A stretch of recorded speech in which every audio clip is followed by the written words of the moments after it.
দুপশলা বৃষ্টিতেই ভাসছে ভুবনেশ্বর। চরম দুর্ভোগে স্কুল ছাত্রছাত্রী সহ এলাকাবাসীরা। দুপশলা বর্ষণেই জলমগ্ন ভুবনেশ্বর নগর গ্রাম পঞ্চায়েতের একাধিক এলাকা। স্কুল প্রাঙ্গণ থেকে শুরু করে প্রধান রাস্তা সবই জমা জলে নিমজ্জিত। ফলে চরম দুর্ভোগের শিকার হচ্ছেন স্কুল পড়ুয়া সহ তিনঘড়ি ও আলটেরপাড়ির সাধারণ মানুষ।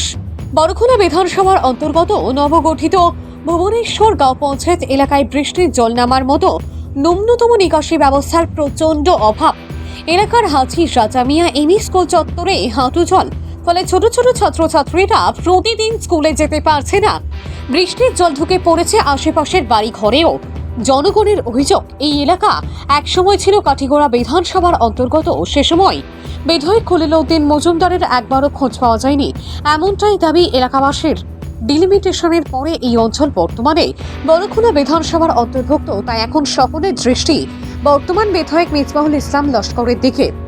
অবিলম্বে সুষ্ঠু নিকাশি ব্যবস্থা ও রাস্তা সংস্কারের দাবি তুলেছেন স্থানীয়রা। তাদের বক্তব্য, এই পরিস্থিতিতে অসুস্থ রোগী বা গর্ভবতী মহিলাদের সময় মতো হাসপাতালে নিয়ে যাওয়াও এক প্রকার অসম্ভব হয়ে পড়ছে। অবিলম্বে প্রশাসনের হস্তক্ষেপ ও স্থায়ী সমাধানের দাবি জানিয়েছেন ভুক্তভোগীরা। কি নাম তোমার? নার্গিস সুলতানা। কোন স্কুলে পড়ো? হাজি রাজামিয়া স্কুল। আচ্ছা, এই যে দেখলাম যে জলের দিকে তোমরা সব আটিয়া আইরায়, মানে এই রাস্তা দিকে তোমরা ডেইলি স্কুলে আসা যাওয়া করনি, এটা কতদিন থেকে জল এরকম? বৃষ্টি পড়তো, বৃষ্টি পড়লে এরকম জল থাকে রাস্তা সব দিন। স্কুলে আইতে কোনো অসুবিধা হয়নি? অসুবিধা হয়, ড্রেস ভিজে যায়। আচ্ছা, কোন স্কুলে পড়ো? হাজি রাজামিয়া মাদ্রাসা। আচ্ছা, কি নাম তোমার? ইয়াসমিন সুলতানা। আচ্ছা, তোমরা স্কুলে আইতে কি কোনো অসুবিধা হয়নি? জি। কি অসুবিধা কৌসাই? ড্রেস। ওই রাস্তার জল থাকায় ড্রেস ভিজে যায়। জি। হাজি রাজামিয়া। হাজি রাজামিয়াত। তো ওই রাস্তা দিকে তোমরা ডেইলি আসা যাওয়া করনি? জি। হ্যাঁ, জি। আসা যাওয়া করতে অসুবিধা হয়নি? হ্যাঁ, ডেইলি ড্রেস। আচ্ছা, কিতার নাম?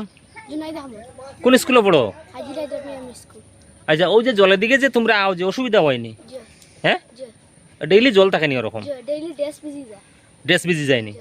স্কুলের সঠিক টাইমে গিয়ে পৌঁছতে পারো নি? জি না। লেট হয়ে যায়? জি। আটা দেওয়া করতে পারেন না। ও আইসি কেন যে মানে রাস্তাকে বানাইবার লাগিয়া সরকার আছে আবেদন হইল আমরা এই রাস্তাটা তুরন্ত জলদি হওয়ার। এলাকাত কতটা ফ্যামিলি আছে? ফ্যামিলি আছে প্রায় 870 জন আছে ওই এলাকাতে। এই এলাকাত। আর কোনো বিকল্প রাস্তা আছে নি? বিকল্প রাস্তার কোনো দিকে দেখা যায় না। এই এলাকাত আপনার আর বিদায় খলিলে আইসলানি বা ইয়া কোনো পরিদর্শন করছেন নি? জি, বিদায় খলিলে ইয়া এর আগে মানে বিধায়ক হলিলে আমি একটা দিন আমরা এই এরিয়াত দেখছি না। বিধায়ক হলিল তাই সবসময় বোলেরোর ভিতরে আর সবসময় স্করপিওর ভিতরে তাই এসির হাওয়া খাইয়া খাইয়া তাই নাটক। সমস্যা হইলো ও যে জায়গাটা দেখরা এই জায়গার এই অবস্থা দুরবস্থা, মানে বাচ্চান স্কুলেও যাইতে মসজিদও যাইতে খুব দুরবস্থা। ওর ডেইলি দিন বাচ্চান গিয়া উল্টিয়া পড়িয়া জল ভিজিয়া বই স্লেট সব কিছু ভিজিয়া যায় স্কুলে মসজিদ যাইতে পারেন না, বা মসজিদের ইমাম যে আছেন তাই ওইদিকে যাওয়া বা করতে পারে না। ও পর্যন্ত দুরবস্থা হয়েছে আমরা রাস্তা। আর বিকল্প কোনো রাস্তা নাই নি না, আপনার? এর চেয়ে আর খারাপ রাস্তা আমরা নাই, ওটাও বড় সমস্যা। আর মানে ইলেকশন পরেও আইসেন না, আজকে যে আমরা এমপি বা আমরা মেম্বার আইসেন যে আইয়া আমরা খবরটা লইছেন, ওটাও আমরা লাখ লাখ শুক্রিয়ার, ওটাও সৌভাগ্য।